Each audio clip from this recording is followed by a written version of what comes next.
Thank you for the opportunity to say a few words. I'm Judith Humphreys and I've been a member of the park for 3 years. Being a member is a huge honour, and it carries, of course, a significant sense of responsibility. That is, being part of the stewardship of Eryri and part of the incredible team of individuals who work for the park and look after this national treasure. We represent the national interest and embrace a wide and inspiring agenda, and you will, as a member, I'm sure, be keen to embrace that which is at the heart of Eryri.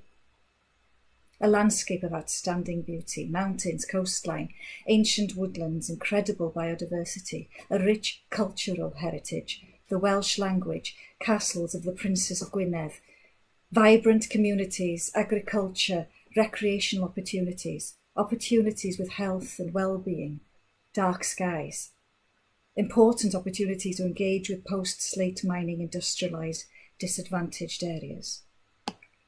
At the same time, we face obvious challenges: the impact of climate change, mass tourism, house prices, and financial challenges. As members, we aim for robust decisions, effective governance, accountability, and aim to be mindful of the impact of decisions made on future generations. And we have excellent support and training. To conclude, one hopes to be an ambassador and advocate for this precious and rich resource, and protect and preserve the park for future generations. Thank you. Diolch.